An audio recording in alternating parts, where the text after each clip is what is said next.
No. Muy buenas tardes, jóvenes. Mi nombre es Alejandro Álvarez González. Si tienen prendido dos aparatos, por favor, bajen el volumen a uno porque se escucha mucho eco. Mi nombre es Alejandro Álvarez, profesor de Medicina Forense de la Universidad Nacional Autónoma de Honduras en el Valle de Sula. Hoy los estudiantes de Derecho van a exponer el tema del ADN en las investigaciones forenses. Le damos a la palabra a Wendy Marilyn para que inicie la exposición con sus compañeros. Gracias, doctor. Muy buenas tardes a usted y a mis compañeros. Mi nombre es Wendy Marilyn García y yo voy a iniciar la exposición que lleva por nombre el ADN en la medicina forense, perdón, en la investigación forense. Para iniciar este tema tan amplio, primeramente tenemos que saber qué es el ADN. Y el ADN es la abreviatura para ácido desoxirribonucleico. Es una molécula compleja que se encuentra dentro de cada célula de nuestro cuerpo y contiene todas las instrucciones necesarias para crear y mantener la vida. Para entender de verdad qué es el ADN, debemos imaginarnos dos cadenas que se unen formando una doble hélice o una escarela de caracol. Las características del ADN, la primera es que no está disperso en nuestras células, sino que este está cuidadosamente empacado en estructuras llamadas cromosomas. Está compuesto principalmente por 4 sustancias químicas y estas son adenina, timina, citosina y guanina. ¿Cómo es la estructura del ADN? Bueno, dije primeramente que se compone de 2 cadenas, cada una formada por nucleótidos. Cada nucleótido a su vez está compuesto por un azúcar, un grupo fosfato y una base nitrogenada. Las bases nitrogenadas son 4, las acabo de mencionar, adenina, timina, citosina y guanina. Y siempre una A se enfrenta a una T y una C se enfrenta a una G, que son la letra inicial de cada una de las bases nitrogenadas en la doble cadena, ¿verdad? Las bases enfrentadas se dice que son complementarias, ellas se atraen entre sí. El ADN adopta una forma de doble hélice como una escarela de caracol, donde los lados son cadenas de azúcares y fosfatos conectados por escalones, que son las bases nitrogenadas. La molécula de ADN se asocia a proteínas llamadas histones y se encuentra muy enrollada y compactada para formar un cromosoma. Cuando una célula se divide, cada nueva célula que se forma hace una copia exacta de la célula principal, podríamos decir. Tiene que portar toda la información genética que determine las características y sus funciones. Cuando hace cuando se duplica, por decirlo así,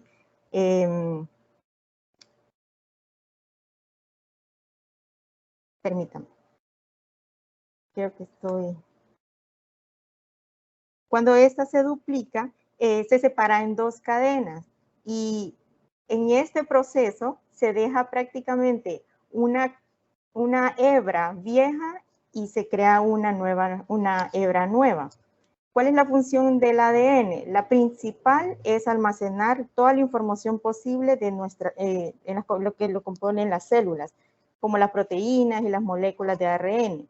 También una de las funciones es la replicación. Esta es capaz de hacer copias de sí mismo, es la que acabo de mencionar, que se duplica. No es duplicar, sino que se replica en las veces que sean necesarias.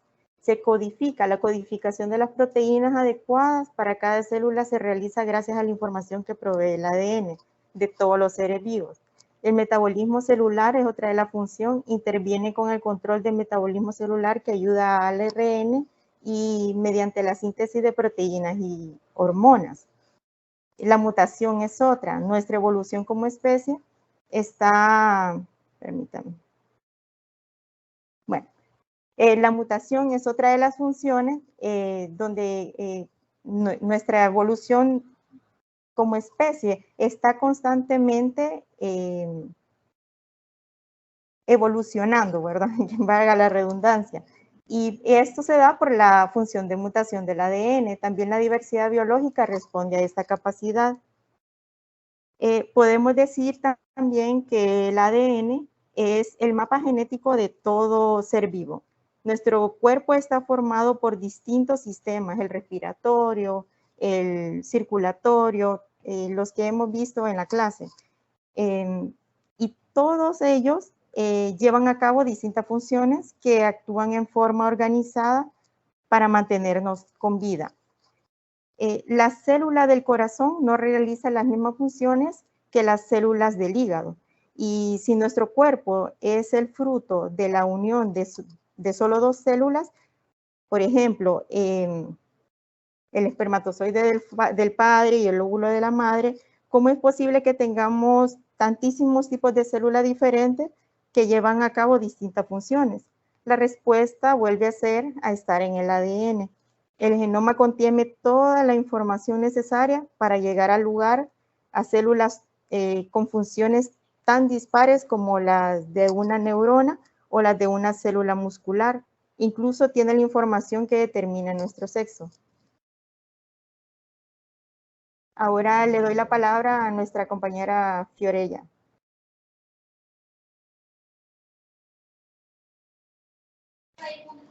Buenas tardes, doctor y compañeros. Mi nombre es Fiorella Canales y para seguir dándole profundidad al tema del ADN en la investigación forense, vamos a hablar un poco sobre los elementos jurídicos a investigar. Primero vamos a ver lo que es la gravedad del delito. Si pueden pasar la siguiente diapositiva. Ok, vamos a ver sobre la gravedad del delito. Esta variable ampara el principio de proporcionalidad, que nos dice que el principio de proporcionalidad es una evaluación y ajuste de los factores que influyen en la actividad humana. Esto es para poder saber el impacto del daño causado materialmente a otros seres y así dictar una pena que sea proporcional a lo anterior mencionado. Nos dice que solo se restringirán los derechos afectados en el caso de delitos de determinada gravedad.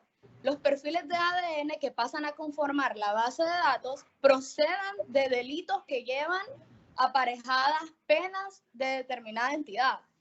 También vamos a ver sobre lo que es el grado de reincidencia. El motivo de la existencia de la base de datos por la posibilidad de que el autor de un delito pueda volver a delinquir y pueda estar implicado en alguna ocasión en un hecho delictivo, esta delimitación, tiene sentido si nos referimos a la recopilación de datos a posteriori del enjuiciamiento del hecho. Pues como tal existen delitos en los que la reincidencia es mucho mayor. Así que es posible la intervención corporal después de la condena, aun cuando esta práctica probatoria no hubiese sido necesaria para la investigación del delito. Cuando hablamos de reincidencia, nos referimos que hay reincidencia cuando al delinquir el culpable haya sido condenado ejecutoriamente por un delito comprendido en el mismo título del Código Penal, siempre que sea de la misma naturaleza. Vamos a ver otra característica que es el hallazgo frecuente de vestigios biológicos. Si pueden pasar la siguiente. Okay. El hallazgo frecuente de vestigios biológicos. Esta tercera variable a tener en cuenta a la hora de realizar la base de datos de ADN es que deberá versar sobre hechos delictivos en los que sea probable encontrar vestigios biológicos susceptibles del análisis del ADN. La evidencia de ADN se encuentra en materiales biológicos. Algunos de los tipos de materiales más comunes en los cuales se encuentra el ADN son la sangre, el sudor, la orina, el tejido cutáneo y el semen. Es posible que el ADN del autor del delito se ha encontrado incluso en el cuerpo de la víctima, inclusive debajo de las uñas, en la ropa, en las colillas de cigarrillos, en los vasos, en muebles, armas, sogas u otros artículos que han sido previamente usados para atar a la víctima. Cualquier cosa que el delincuente toque podría llevar evidencia de ADN. La evidencia de ADN se usa con la mayor frecuencia en casos de agresión sexual, abuso sexual contra menores y el homicidio. Sin embargo, tiene posibilidades de ser de utilidad respecto a varios delitos, inclusive los allanamientos de morada, robo, delitos de narcotráfico, secuestros, agresiones y delitos de acecho. Vamos a proseguir con el tema que es las técnicas o métodos de laboratorio médico policíaco para buscar evidencias. Ahora vamos a describir brevemente las técnicas básicas utilizadas por los genetistas forenses para obtener un perfil genético, enfatizando las peculiaridades de estas cuando se aplican a la identificación humana. Lo primero que tenemos es la extracción de ADN.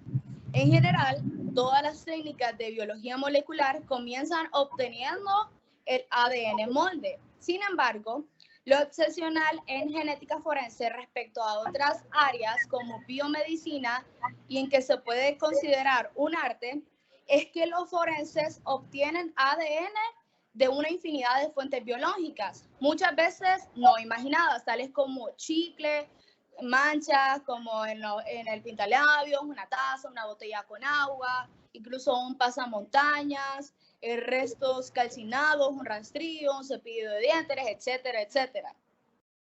Yo estuve investigando y investigué que entre las máquinas utilizadas para extraer el ADN están lo que son las batidoras, las cuales rompen las células para acceder al ADN, el frasco de gel, el cual separa las secuencias de ADN en un gel usando una carga eléctrica, y la centrifuguración, la cual hace girar una solución de ADN y luego lo precipita, o sea, lo extrae utilizando sales. Vamos a ver la siguiente, que es cuantificación de ADN. Una de las técnicas más sencillas en la espectrofotometría, la cual se puede realizar con cantidades mínimas de muestra, además de la concentración, se estima la pureza del ADN en cuanto a la presencia de sales o proteínas que pudieran interferir posteriormente para obtener un perfil genético. Para la cuantificación del ADN existen dos métodos indirectos que permiten la concentración del ADN en las muestras. Eso puede ser por visualización y mediante espectrofotómetro. Vamos a seguir con la siguiente, que es la ampliación por PCR. El objetivo de la reacción en cadena de polimerasa, más bien conocida por sus siglas en inglés como PCR, que eso es Polymerase Chain Reaction, consiste en amplificar o generar millones de copias, secuencias del genoma. En este caso, STR es lo que genera el perfil genético. La PCR, más que todo, es una técnica de amplificación in vitro de pequeños segmentos de ADN con la que a partir de una cadena única se pueden hacer millones de copias, de modo que el producto amplificado puede ser fácilmente analizado incluso sin recurrir al uso de sondas. Vamos a seguir con la siguiente, que es la electroforesis capilar. La electroforesis capilar, en sus siglas EC, en particular en aquellos acoplados a un sistema de detección multifluorescente, estos equipos cargan de forma automatizada las muestras, hacen el corrimiento electroforético y la detección de productos de PCR sin necesidad de supervisión hasta generar los resultados en forma gráfica que se denominan electroferogramas. Estas pruebas son empleadas en medicina forense para la identificación de agresores sexuales, asesinos, restos humanos encontrados en accidentes como incendios, desastres naturales y guerras. La identificación de la relación biológica entre personas perdidas con el fin de demostrar parentesco. Incluso esto es también empleado actualmente en los migrantes latinos en Estados Unidos, de Norteamérica. Esto hace posible detectar cantidades muy pequeñas de ADN amplificado. Los resultados se obtienen de manera informatizada, lo que evita problemas de interpretación de los resultados y también facilita el análisis de los mismos a través de programas informáticos. Esa es mi participación y así proseguimos con la compañera.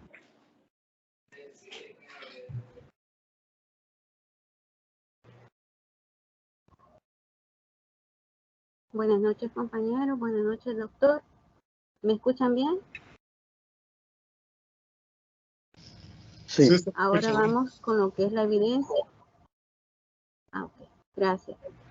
Ahora vamos con la evidencia a buscar en el tema de ADN.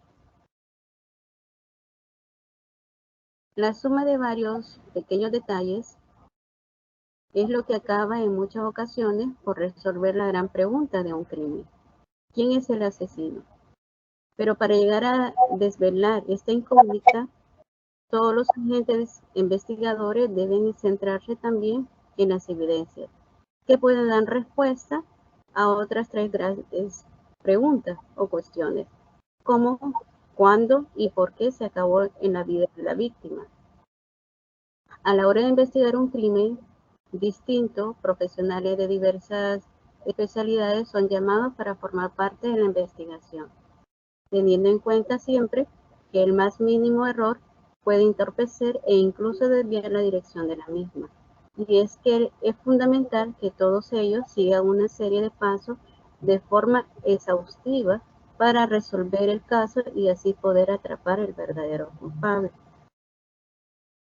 La siguiente, compañera.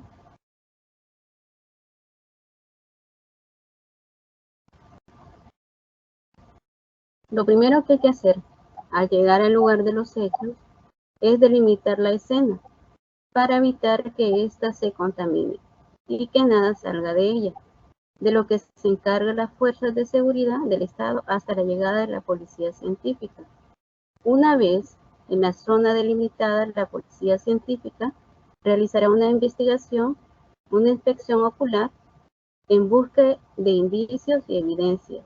Tras ellas van a estar enumeradas aquellas que posteriormente serán objeto de investigación, como las pruebas que contengan el ADN o el casquillo de bala, y las documentará mediante fotografías, videos, etc., pudiendo llevar varias de las evidencias recabadas al laboratorio siguiendo una escrupulosa cadena de custodia. Entre tanto, también pueden realizar pruebas específicas como la prueba del luminol. El luminol le permite detectar trazos de sangre en espacios que hayan sido intencionalmente limpiados con el objeto de eliminar cualquier rastro. Gracias a esta reacción química muy visual, por lo que es utilizado frecuentemente y que lo podemos ver en el cine y en series policiales como 6-6, programas de serie, llamada también quimoluminiscencia. También los peritos de balística comenzarán aquí su investigación para saber qué arma se ha utilizado, a qué distancia ha disparado o cuál ha sido su trayectoria. Detalles cruciales para dar con él o los asesinos. De hecho, hay pruebas específicas que hacen también directamente el sospechoso para saber si hay restos de la detonación en sus manos o en su ropa, lo que podría confirmar que es la persona que ha disparado. Y esto lo realiza el perito criminólogo. Voy a hablar un poquito de lo que es el luminol. El luminol es un polvo químico que se disminuye con hidrógeno de potasio, agua destilada, agua oxigenada y el luminol, que es un polvo químico. y que se va formando por medio de cantidades. Por ejemplo, el hidrógeno de potasio se toma la cantidad de 2 gramos, el agua destilada 35 ml, la oxigenada 35 ml, el luminol se toma la cantidad de 0.3 gramos. Y al combinarse, entonces se forma el líquido para poder esparcir en la evidencia. Ahora, compañera, con la siguiente diapositiva. Otros cuerpos de seguridad y personal autorizado también podrán personalizar en la escena del crimen, como el médico forense, que analizará el cuerpo e indicará a la policía científica las pruebas que le interesa recoger, y el juez. Ambos certificarán la existencia del cadáver y su defunción. Además, será la propia comisión judicial la que se encargará del levantamiento del cadáver y de llevar a cabo la investigación, para ponerla a disposición de las autoridades judiciales. Por ejemplo, estas escenas fueron tomadas de la película de Wallace 2, que muestra la gran parte de impacto que apoya el argumento de medicina forense. La siguiente, compañera.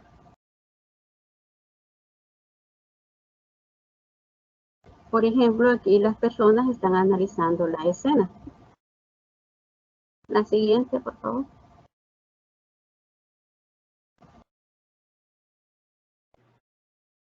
La siguiente, compañera.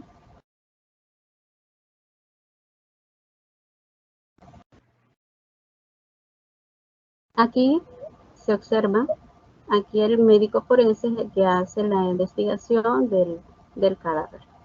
Él analiza los patrones de manchas, sangres que se pueden definir como la examinación de su forma, localizaciones y distribuciones, que nos permiten proporcionar una interpretación de los acontecimientos físicos que dieron el lugar a su origen. La siguiente, compañera. Y aquí es donde se empieza la recopilación de las evidencias y hacer los análisis. La siguiente, compañera. Aquí el investigador hace la verificación y disposición de la salpicadura de la sangre en los cuadros.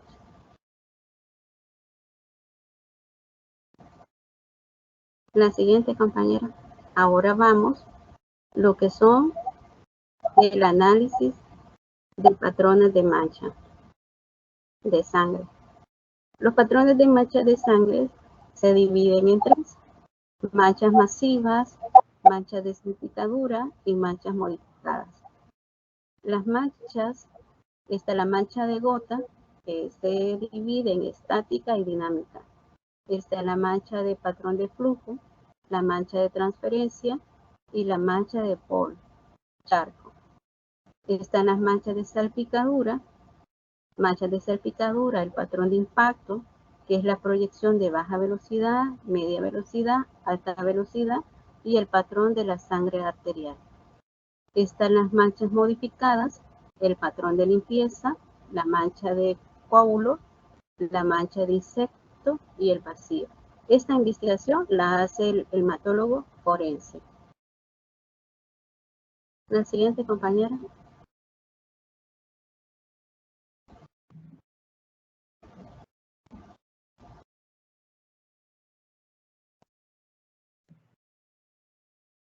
Bueno, como podemos observar,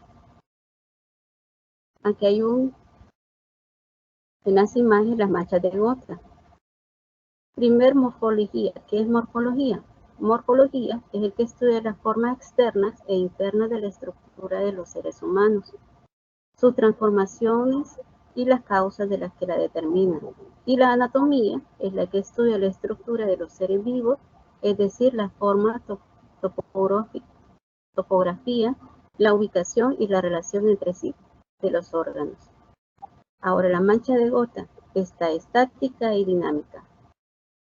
La estática es que se mantiene en un 90 grados o sea en una forma redonda circunstancial.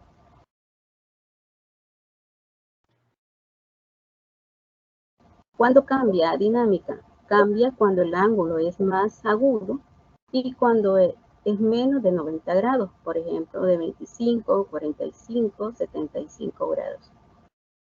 En la siguiente imagen podemos ver que al circular es regular y es menos de 30 centímetros. El circular irregular es de 30 centímetros a 1 milésima. El circular salpicadura es mayor a 1 milésima.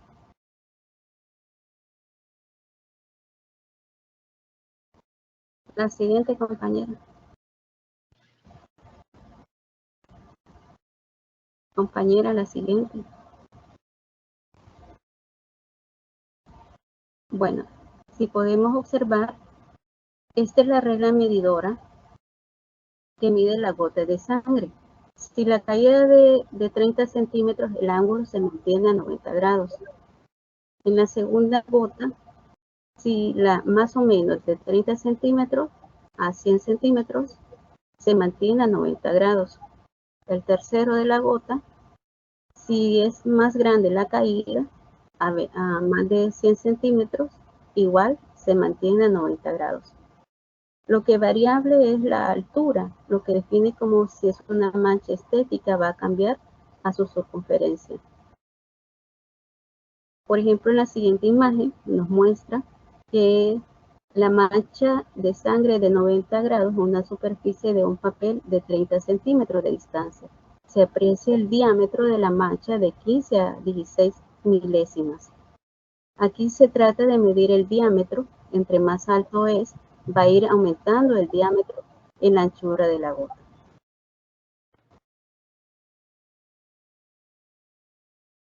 Pasamos a la siguiente, compañero. Bueno, aquí está otra imagen de la mancha de gota. Esta imagen detalla que la sangre de 90 grados es una superficie de papel de un metro de distancia y se puede apreciar los festones y manchas satelitales. El diámetro de la mancha es de 20 a 22 milésimas. Ahora pasamos con la siguiente diapositiva.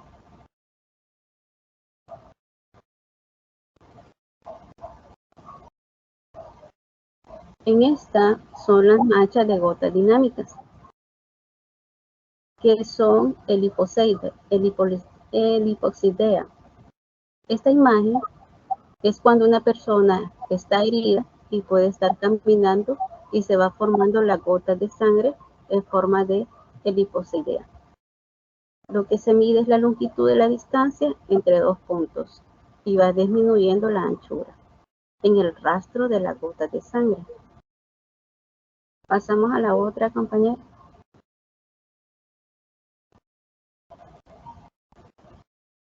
La otra imagen. Bueno, aquí tenemos la imagen de gota de sangre cuando la persona camina con la herida. Y lo que se va midiendo es el ángulo del impacto y la longitud, la distancia. Entonces a la par tenemos esta imagen que dice que aquí el principio es el inicio y la cabeza de la gota de sangre. Después se mide el ancho de la gota y la longitud, o sea, la distancia. La cola, que es la parte de aquí abajo, presenta la mancha del satélite y va a indicar la dirección del viaje de la sangre contraria al de la persona. La siguiente, compañera. Bueno, este es un transportador. Este transportador nos ayuda a medir la gota de sangre. Nos ayuda a medir el ancho y lo largo. Entonces hay una fórmula, la zona de ángulo de la caída opuesta y la hipotenusa, que es el ancho y el largo. Aquí podemos ver el ancho está de 1.5 centímetros y el largo a 3 centímetros. Al dividir estas dos cantidades nos va a dar el grado. Y aquí hay 30 grados que tiene la gota de sangre. ¿Y cómo se saca esto? A continuación, en la otra diapositiva lo vamos a ver cómo se saca en una calculadora. Entonces, aquí hay otro ejemplo. Aquí está el ancho de lo que es la gota de sangre, que está a 0.88 centímetros y lo largo a 1.92 centímetros. En la calculadora dividimos lo que es el ancho y el largo y nos da un resultado. Va a aparecer en la imagen. Después utilizamos la fórmula seno inverso y nos da el grado, el ángulo del impacto de la gota de agua. Ahora pasamos a lo que son las manchas masivas. Las manchas masivas son manchas de patrón de flujo. En este patrón, el resultado del movimiento de fracción debido a la gravedad, donde su herida puede haber sido con objeto punzocortante, arma de fuego, y la persona tuvo una lesión a la forma de la caída. La mancha masiva es que no hay movimiento más que de escurrir de lo que es la sangre. Y esto nos muestra la posición de la víctima. El patrón de flujo, que hay que tener en cuenta la relación con la lividez cadavérico. ¿Y qué es la lividez cadavérico? ¿Y en qué tiempo aparece? Este fenómeno comienza a ser visible entre 20 minutos a 3 horas posteriores a la muerte. Comienza a coagularse en los capilares entre las 3 o 4 horas transcurridas tras el fallecimiento, apareciendo la máxima lividez entre las 6 y 12 horas. ¿Y qué significa lividez en medicina? Es un fenómeno cadavérico que consiste en la aparición de manchas de color rojo, como pueden ustedes observar en la imagen, color rojo biosalea en partes declives del cuerpo. Ahora pasamos a la siguiente diapositiva.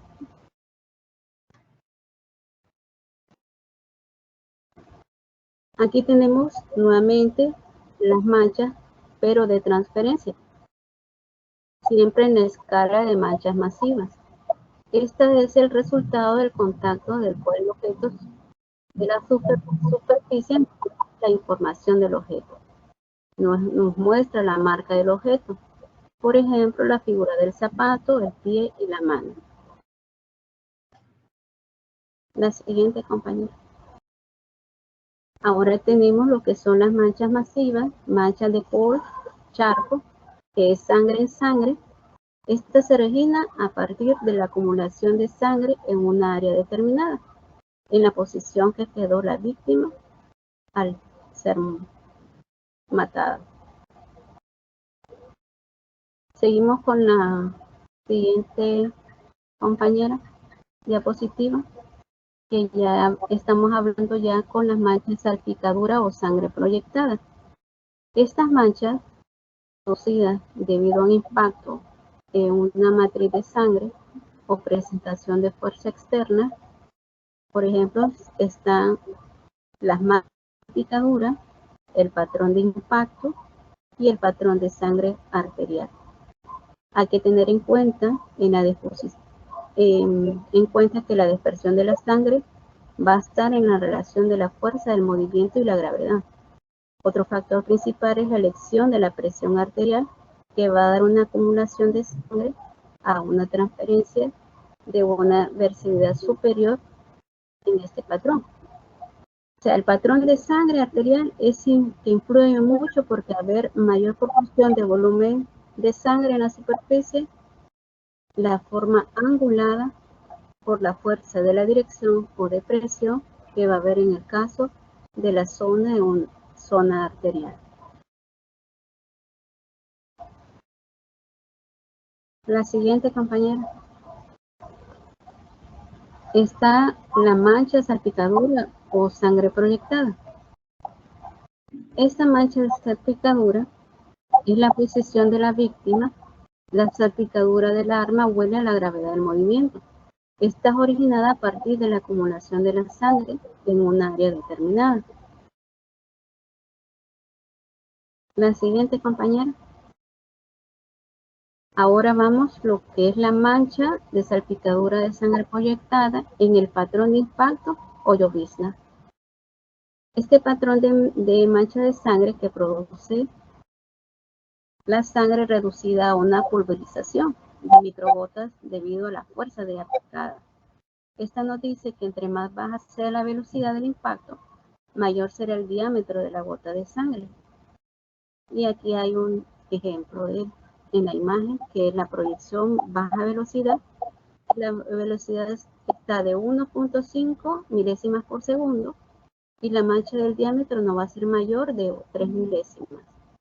La proyección de media velocidad a velocidad entre 1.5 a 10 milésimas por segundo, la mancha del diámetro de hasta 1 milésima.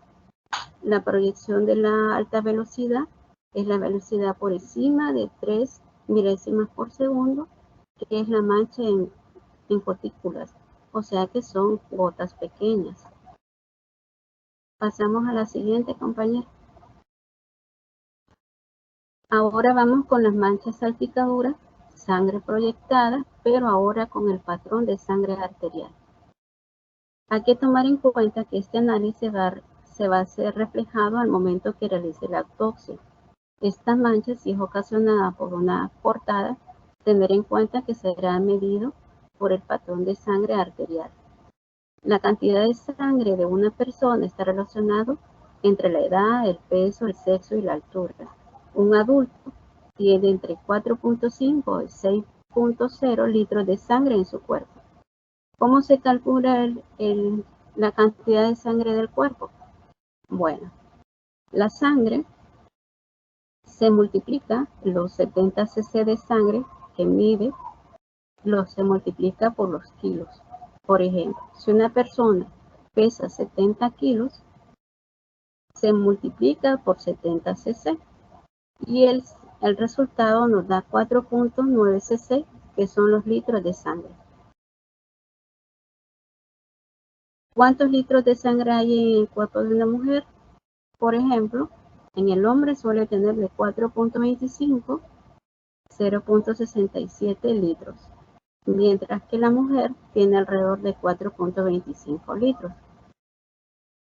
Si se aproxima a 2 litros, tendría una sudoración, una sensación de frío, una dificultad para respirar. Si sobrepasa los 2 litros, entramos en estado de shock que puede llegar a ser mortal y ahí es donde se hace la transfusión de sangre.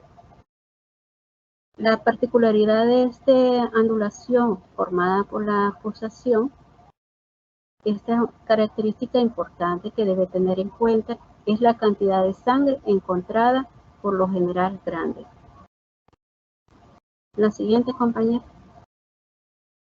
Están las manchas modificadas. Las manchas modificadas se dividen en 4 características, que esto nos va indicando dependiendo del cambio físico o fisiológico. Por ejemplo, tenemos el patrón de limpieza, la mancha de cálculo, la mancha de insecto y el vacío. La siguiente, compañera. Ahora, en las manchas modificadas, siempre con el patrón de limpieza, es el resultado del movimiento de un objeto, en particular en la mancha húmeda. Esto es al momento que puede ser que el delincuente haya limpiado con un trapo húmedo y haya dejado la forma de la imagen, el patrón de limpieza. Las manchas de coágulo. El coágulo puede proporcionar información tal como en el tiempo transcurrido desde el hecho hasta el momento de la observación por el perito. ¿Cuánto tiempo tarda en coagular la sangre en un cadáver? Bueno, la sangre se acumula de 6 horas, según el científico forense y novelista Studer, que durante esta franja de tiempo nadie sangraría realmente. Él dice que saldría pus. Afirma además que la sangre se coagula y se espesa después de la muerte. Para poder recoger una evidencia de una sangre coagulada, utilizan jeringas y después son introducidas en el ensayo. Cuando es la sangre seca, pues utiliza lo que es una navaja y raspan la evidencia y son introducidas en sobres de papel, bien selladas y detalladas en el lugar encontrado de los hechos. Pasamos con la siguiente, compañera. Ahora vamos con las manchas de insectos. Esta está formada la actividad de insectos en la escena de crimen. Entonces, para la investigación hay que tener cuidado que la sangre sea de la víctima y que no sea del insecto. Las manchas modificadas, que son manchas de vacío, no hay sangre en un cierto lugar y se supone que había. Son el resultado de la presencia de objetos que en lugar en el momento del hecho, posteriormente se retiran o se movieron. Entonces, por eso se le dice manchas de vacío. La siguiente, compañera.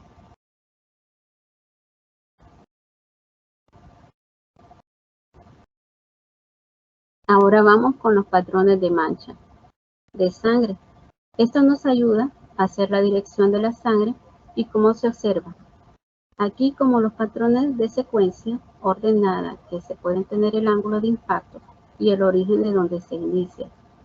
Vemos los puntos que hemos visto del doctor y la identificación del objeto, cómo se produjo la cantidad de sangre que determina el alevosiva, el ensañamiento en relación con la autopsia y las heridas que se pueden llegar a ver, identificar también la ubicación de las personas involucradas, los hechos, eventos ocurridos dentro de la escena del crimen, una serie de hechos. Pues como ya sabemos que el ADN es el nombre químico de moléculas que contiene la información genética en todos los seres vivos. La huella dactilar genética, que se llama simplemente huella genética, es un método de aislamiento de identificación de elementos variables, centro de la secuencia de pares de bases de ADN como ácido desoxirribonucleico.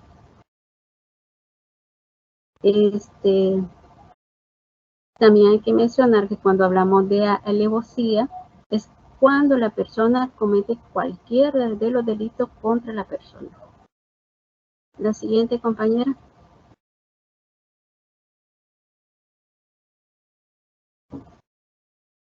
La psicóloga y criminóloga Guadalupe Blanco, ella comenta que no hay un prototipo, unas características de personalidad o física concreta.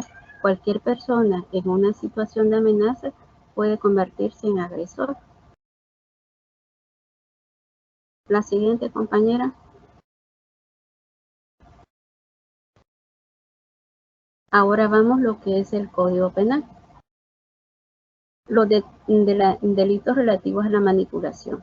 Como estamos hablando del ADN y la manipulación genética, en el artículo 71 nos dice que la eliminación o disminución de enfermedades graves, manipulación, los genes humanos, de manera que alteran el genotipo, debe ser castigado con una prisión de 1 a 2 años y la multa es de 100 a 200 días.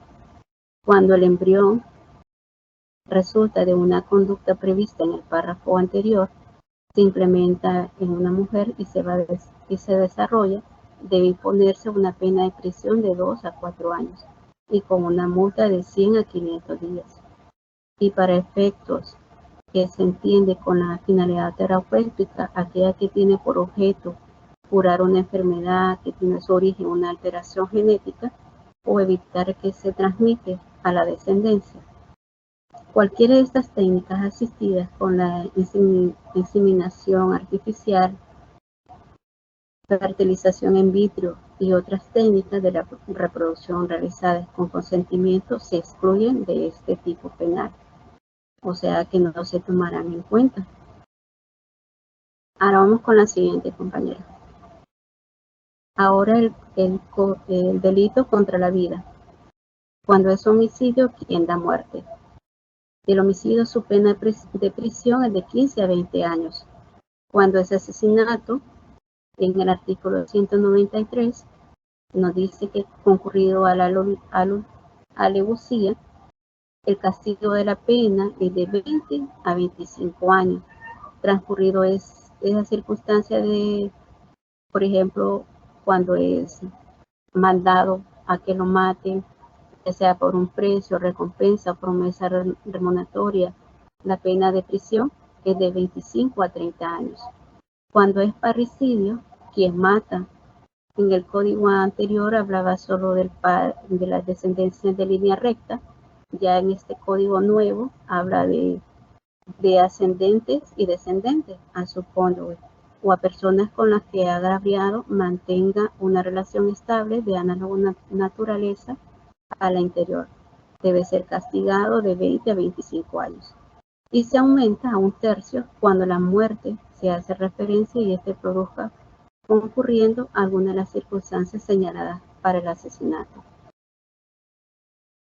Ya en el homicidio imprudente nos habla quien causa, nos habla en el artículo 198 por imprudencia grave a la muerte de otra persona. Su castigo es de 3 a 7 años. Cuando la imprudencia es leve, es de 1 a 3 años en prisión. Cuando el homicidio imprudente se comete por arma de fuego, explosivos, por fuego, explosivo, vehículo, automotor o por imprudencia profesional, se debe de aplicar respectivamente las siguientes penas, de 3 a 6 años, como la privacidad de derecho a la tendencia y aportación de armas de fuego, la privación del derecho de conducción de vehículos, automotores o en habilitación especial de profesión o oficio. Ahora vamos lo que son las circunstancias agravantes. Esto lo podemos ver en el Código Penal del artículo 32, las circunstancias agravantes comunes y las que vamos a mencionar al siguiente, que son 9. Pero antes, las circunstancias agravantes tenemos en cuenta que aumenta la responsabilidad de un delito premeditado, que es un agravante legal. Por ejemplo, tenemos que ejecutar el hecho de alevosía, que ya sabemos cuando la persona comete cualquiera de los delitos contra la persona. Ejecutar el hecho mediante un abuso de superioridad o de confianza. Ejecutar el hecho mediante disfraces, aprovechando las circunstancias de tiempo y su ejecución de la impunidad del delincuente. Cometer el hecho por precio, recompensa o promesas remuneradas. Prevalecerse de carácter público y que tenga el culpable. Ejecutar el hecho de valiéndose de una persona menor de 18 años, con la discapacidad, que es un agravante. Cometer el delito por motivos de racista o otros relativos a la ideología, religión o creencia de la víctima, edad, lengua, situación familiar, etnia, raza o nación a la que pertenezca, su sexo, orientación sexual o identidad de género, razones de género, enfermedad o discapacidad. La reincidencia que les comentaba la compañera al principio de la exposición, cuando el delincuente, el culpable hubiera sido condenado ejecutoriamente por un delito de la misma naturaleza. Las sentencias firmes dictadas por los órganos jurisdiccionales extranjeros que producen los efectos de reincidencia en los casos señalados por la ley, a los efectos de residencia que no se computan los antecedentes penales cancelados y que deberían serlo, ni los que correspondan a los delitos imprudentes. Ahora vamos con la siguiente compañera, que son los agravantes específicas, que esto lo podemos ver en el artículo 253. Estas agravantes específicas nos dice que pueden aumentar hasta 1/3, que concurra alguna de las circunstancias siguientes. Por ejemplo, el autor hace uso de armas u otros instrumentos peligrosos para que la vida o la salud de la víctima, sin perjuicio de las penas que podrían corresponder por otros delitos. El autor ha puesto en peligro, por imprudencia grave, la vida de la víctima y ha comprometido gravemente su salud. La víctima es especialmente vulnerable por razón de edad, situación e enfermedad, escaso desarrollo intelectual o físico, y en todos casos cuando sea menor de 6 años. La conducta realizada haya estado acompañado de actos particularmente degradantes o vegetarios para la víctima o que sean realizadas en contexto de violencia y de género. Cuando los hechos se cometen por la actuación conjunta de 2 o más personas. Bueno, esto ha sido todo. No sé. ¿Alguna pregunta, dudas por parte del grupo?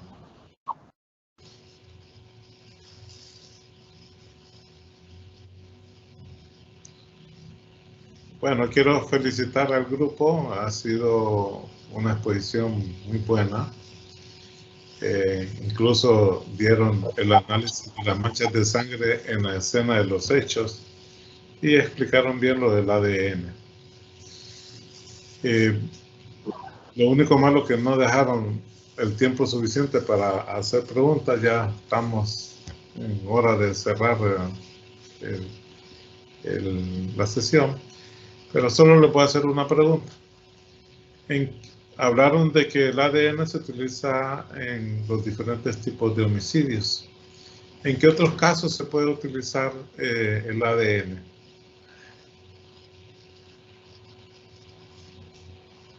Como elemento de evidencia. En una violación. Bien. También se puede utilizar en las pruebas de paternidad, doctor. Ok, excelente. ¿Los demás?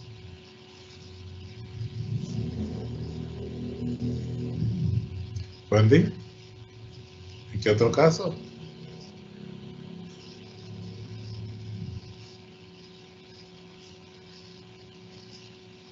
¿Está presente Wendy todavía?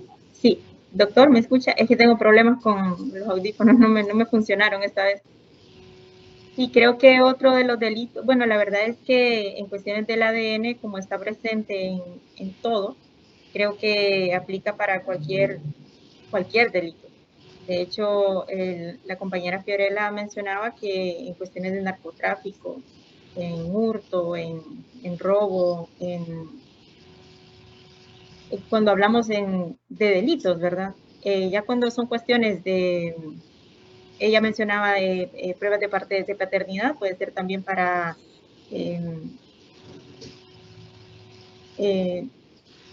no sé, me quedo corta. Quizá en la saliva también.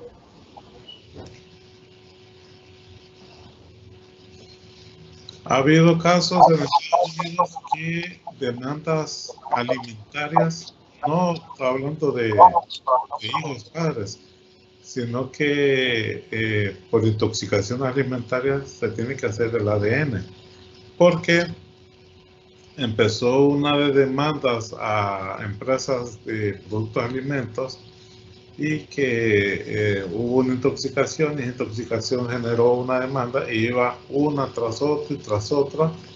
Entonces, a tal alta cantidad de demandas que explotó así inmediatamente ahí en Estados Unidos, entonces solicitaron la verificación del vómito, de las heces, con los alimentos.